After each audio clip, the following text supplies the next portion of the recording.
Here we are at last. It's Teacher Appreciation Day. Anyone know that? Anyone appreciate our teachers? Yes, yes. And what better way to show our gratitude than making history together? And today, I'm here to announce the history part.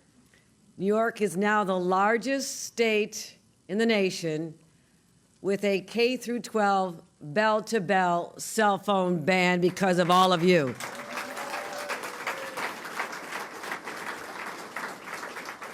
And I want to thank some extraordinary leaders. Someone who has led this organization, NYSET, not for a long time, but her impact has been profound. And she was unrelenting in this cause. You know, when people try to tell us we can't do it, it's too much, leave it to the school districts, they'll know what to do. They could have done it all along. Melinda Person was the warrior I needed at my side. Let's give her another round of applause, our president of NYSET. Muna Heaven, Mothers Against Media Addiction, the Harlem chapter, thank you so much for all you're going to be speaking in a couple moments. Thank you, Muna. Thank you for being a champion, helping us take this message all through the state. Anika Bupardi is going to be our 8th grade speaker from Farnsworth Middle School in Guilderland. He's going to tell you what it's like to be an 8th grader. Who wants to be an 8th grader again? Well, she's the brave one. She is an 8th grader. And Raj Goyal, who's the founder of Phone Free New York, will be joining us as well. I've been talking about this for a while, raised it last year, was told we needed some time to socialize it. I was ready at, yes, let's just do this. But we needed to take it on the road. And I went around the state, all over the state, North Country to Long Island, gathering teachers and students and administrators and principals and superintendents and the PTA and anybody who would sit down with me and hear from them about what the impact of cell phones in schools has been doing to our children. I didn't hear anything good.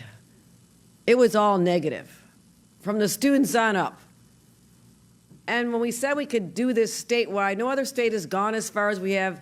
Well, maybe we could kind of, just water it down a little bit, or maybe just during, a couple classes you do it. And you know what? That wasn't good enough for us, right? Like, we knew that you had that distraction, that temptation sitting in their pocket that you could whip out during lunch or study hall. They would never even talk to another student during study hall or lunch. So it defeated the purpose of giving children and students their childhood back. But there were those who were opposed. They said it couldn't be done. They tried to spread misleading information about this. But they sure as heck didn't know who they were messing with, because I had 700,000 members of NYSET on my side and many other supporters, as I said, the PTA and others. And we got it done. Now I'll say this. Anybody know I'm not a mom? I say it every single day. I've been a mom longer than I've been a governor. And I'm hardwired to protect kids, my own and yours. And I never back down when it comes to what's good for our children, because your family is my fight. I've been saying this since day one, and it still continues. And it always will be. So, listening to these students, asking for adults to intercede, I was so struck when I met a student not far from here. I've told her story all over the state. We're in a library, gathered around in a circle, and I'm just hearing the stories, what it's like. The pressure on these kids was immense, especially the girls, who are so subjected to pressures about how they look, where they wear their makeup, are they wearing weird shoes, or what their dress looks like, or their clothes. And were they being excluded from the meeting that was going on in the girls' room at that moment? Were they not being invited to a party? They had all this on their minds when they're supposed to be paying attention in a classroom. Even they knew it was too much. Their parents never had to endure this. We didn't have this going on. And I also heard from teachers who said, we just can't compete anymore. We just can't compete with the screens. And we're losing the battle of connecting with our students. All they want to do, starting in September, they want to develop a relationship with them. But the kids are just staring into their hand the entire class time. not absorbing a lot. And I heard from parents who are saying their kids are becoming more anxious and withdrawn. One mother's told me a horrible story. I was up in the North Country, and she said that she and her husband take shifts making sure one of them is home when their son arrives at the end of the school day, because he's so bullied during the day on his cell phone by others. He comes home in this state of depression. They don't know that he won't do something drastic. All because of that constant bombardment of negativity that this child was feeling. And it didn't have to be that way, and it wasn't that way before. So our kids are overwhelmed by the addiction, the addictive algorithms, and endless distractions. 95% of teenagers have smartphones. They receive 250 notifications a day on average. They can't possibly focus on anything else. They're so afraid of missing something. You know what FOMO is? I get FOMO sometimes. I know what it's like. But it's on steroids for our kids, because they'll be a social outcast if they're not included or something, and they're not always paying attention to this. I don't know how anyone could focus with that disruption. So we took it to the legislature. I did all my work. We had a lot of rallies back in September and events with Melinda and so many others. Gathered teachers were there. We kept this constant drumbeat moving forward. And we get to the legislature, and we're hearing opposition from some school districts who say, well, leave it up to us. You know, and even some agencies, people telling us not to do what I knew we had to do, trying to make it difficult, or can we compromise? Can we have it part of the day, or just really during the classes, and trust the kids? When that young woman said, you have to save us from ourselves, I knew she really meant it. And that's exactly what I said we're going to do. So we knew we couldn't do half measures. Wouldn't cut it for me. I'm never a halfway person. But also, our kids needed us to be bold. Our teachers needed us to be decisive, and that's exactly what we did. And we stood firm for this. We will have no cell phones in a child's hand from the moment they enter school until they leave. No more memes instead of math. And so they're now going to be focused. And people say, why is this so important to you? Because I think there should be laughter in the hallways again. I think there should be human voices that you hear in gym class. I want our kids to make eye-to-eye contact again. I want them to enjoy the experience of real human connection, not just through a screen. And especially with this rise in AI bots. Are you reading about this? Where they can have artificial intelligence create a friend for them? Did you read the articles about how they turn into more than just friends, into very inappropriate conversations and activities? And we want our teachers to feel liberated to teach again. That's what I want. I want the laughter. I want the teachers to do what they can do. I want the kids to be free. So we needed to find a place where kids can learn and just be kids again. And I will say this, our kids' mental health matters. And I'm not going to let anyone, any company, any social media company, any tech company, think that they can own our kids' minds and their mental health, because that's what's been happening.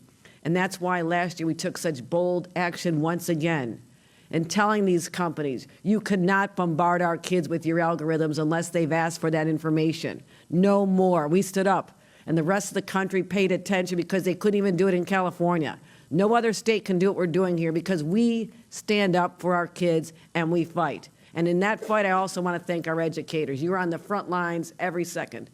And so we got our kids back starting in September. School districts, get ready.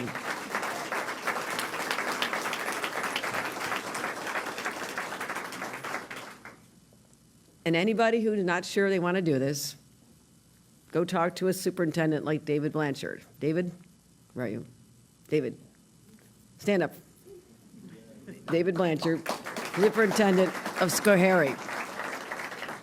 He has been my hero, because he is the one who answered all my questions when I first met with him and said, how did you do this? Because they did it in Schoharie and never looked back.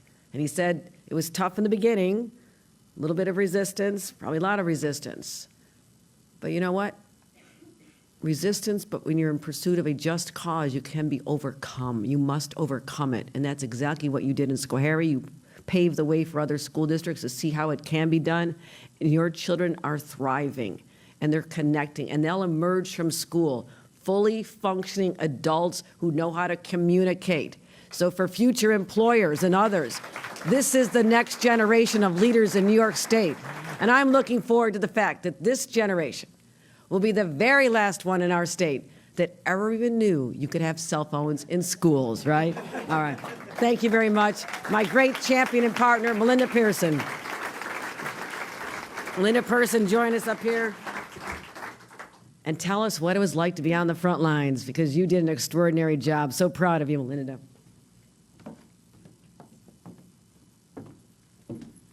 Good morning. We are so honored to welcome all of you here today to NYSET headquarters for this celebration. And first, I want to say, Governor Hochul, thank you. You can see a thank you note here from hundreds of our members who wanted to send you a special message, because we know that this accomplishment is something that is going to truly transform our school environments. It is going to make a difference in every classroom, in every hallway, in every lunchroom, and it is because you had the vision, the courage, and the heart to make sure that we got it done. So thank you so much.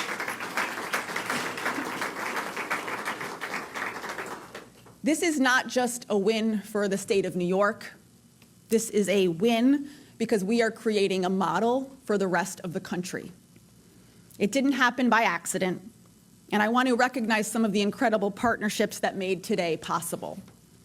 From the governor's office to school officials to law enforcement, healthcare experts, to parents, the New York State PTA, every educator, every advocate who refused to give up.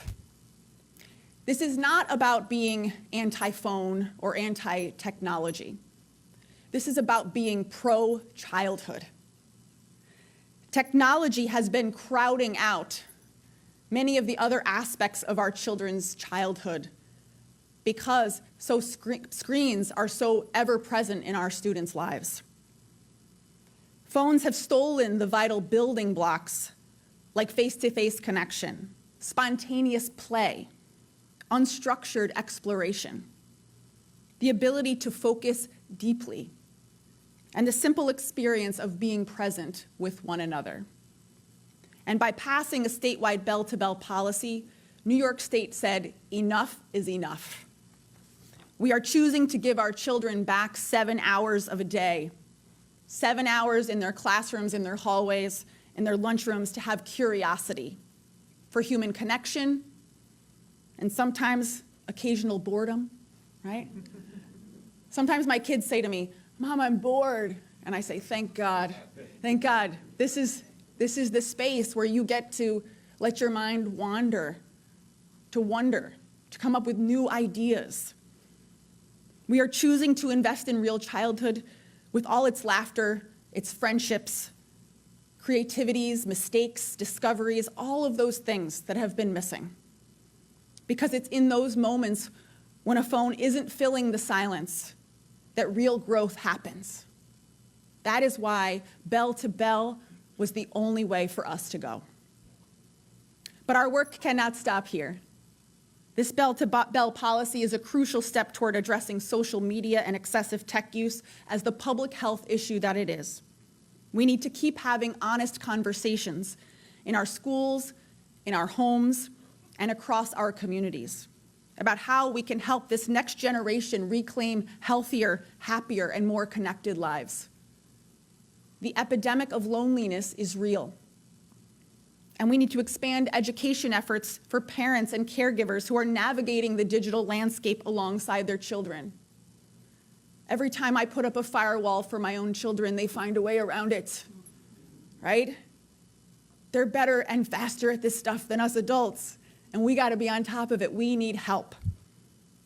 We must continue advocating for common sense policies and cultural change that prioritize the well-being of our children over big tech and their efforts to just keep making money off of our children.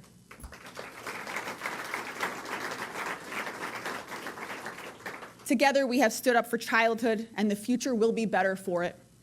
Thank you again, Governor Hochul.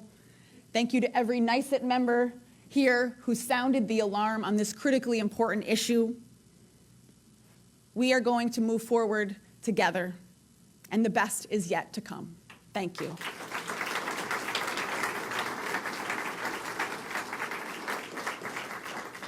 I'd now like to introduce Muna Heaven, Mothers Against Media Addiction, Harlem chapter leader and parent, as she delivers her remarks.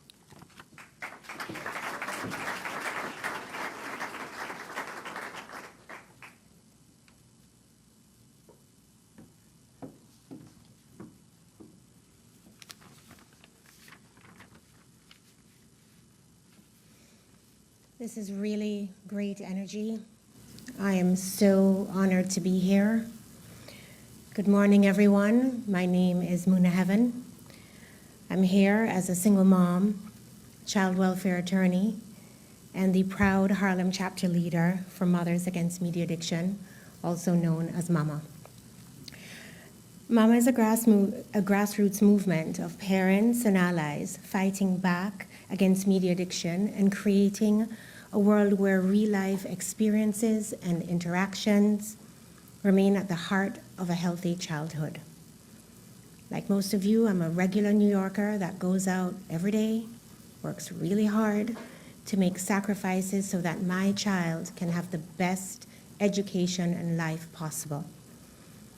We value education and the basic premise that our children go to school to learn and not to scroll. When I drop my daughter off at school, I expect that she will spend the day learning, developing social skills, and getting the tools that she needs to flourish. But this is not what was happening across the state. Instead, we've allowed devices to steal our children's attention and interfere with the critical and important work of our teachers. Who would believe that in 2025, the main competitor in the classroom would be a device?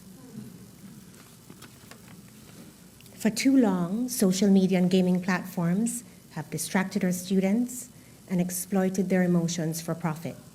And parents are understandably frustrated. This past Sunday, I had the pleasure of participating in the 5-borough bike tour in New York City. And I had on my neon yellow Mama jersey. It's very bright. And the Mama logo in red, Moms Against Media Addiction, was on the back. And I was so humbled and surprised at how many parents came up to me at the rest stops to just share their frustration, share how helpless they felt because of the negative impact of the cell phones on their children and in their lives.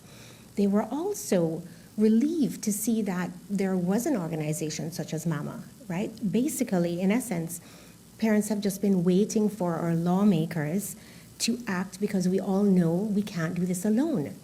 Parents just want somebody to do something because we're in this together. Our lowest common denominator, regardless of your political affiliation, is that we love our children and we want them to learn and be their best selves. I was also surprised that as I was cycling, people would call out to me. They would say, "Mama." They would ring their bells. I was like, this bell-to-bell thing is a common theme. It was so funny. And one gentleman rode up to me and he said verbatim, "Hey, Mama, I see you're keeping up." I said, "Of course I'm keeping up." And that's because mamas don't only keep up. Very often, we set the pace. And that's what's happening here in New York. That is exactly what is happening here in New York. New York, again, is the trailblazer, thanks to leaders like Governor Hochul, MAMA's founder, Julie Scelfo, other incredible advocates. NYSET, you just can't get better than the teachers union weighing in because they are who are with our children every single day on the front lines. And because of this collective effort, New York, as the governor said, is now the largest state in the nation to pass full bell-to-bell smartphone restrictions for all K through 12 schools. This policy will not only improve educational outcomes, but the overall well-being of our students statewide.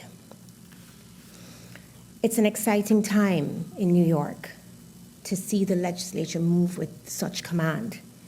And we own it together, that we cannot opt out of child protection, not offline, not online, and not in schools. This policy that Governor Hochul has pushed through rings its own bell. It has sounded the message loud and clear that in New York State, we value learning over scrolling, and that no matter how steep the incline, we will push forward and we will pedal through any challenge and any resistance as parents, as teachers, advocates, educators, all of us in this collective movement to move our nation forward, because we value our children and we will never, ever give up on the sanctity of their education. Thank you so much. Thank you.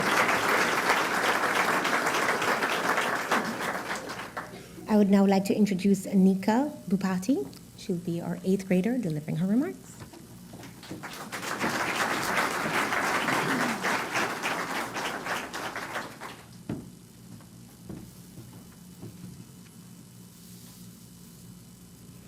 Good morning, everyone. My name is Anika Bupati, and it's a true honor to speak once again alongside Governor Hochul. I'm currently an 8th grade student at Farnsworth Middle School, and I'm thrilled that the new legislation for bell-to-bell cell phone bans across New York State has been passed. This pivotal decision marks the end of a major disruption to learning by eliminating constant distractions, effects of cyberbullying, and allowing teachers to fully focus on what truly matters, educating and inspiring their students. As a student at Farnsworth Middle School, where smartphones are already banned, I've observed nothing but positive outcomes from the policy. With the distractions of social media, texting, and constant notifications removed, students are able to concentrate on their studies and engage in classroom discussions. The change has also encouraged more face-to-face interactions, helping students strengthen their social skills and build a stronger sense of community within the school. Additionally, with fewer obstructions, students are more likely to take part in physical activities during breaks and promoting healthier habits. Since the cell phone ban, the lunchroom has become much more social. Instead of everyone being glued to their screens, students are actually talking to each other. Friendships have deepened, and there's a noticeable increase in laughter and conversations. It's a more connected atmosphere now that students are fully present and engaged with their peers. In study halls, the lack of distractions has led to a significant boost in productivity. Students can now focus on their studies and be in a more concentrated environment. This shift has resulted in a more effective This shift has affected students with helping them with time management and improved academic performance of those without smartphones in school.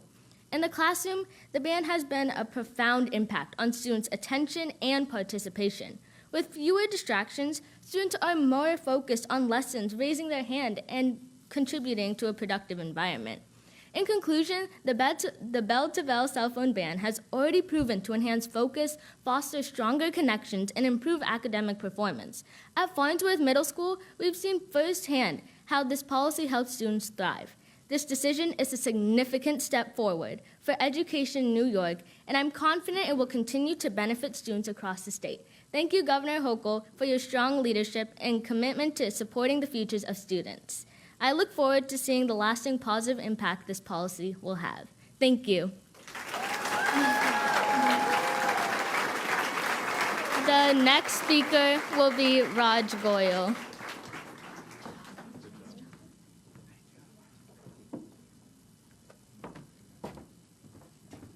Another round of applause for Annika there. Yeah, that's great, amazing.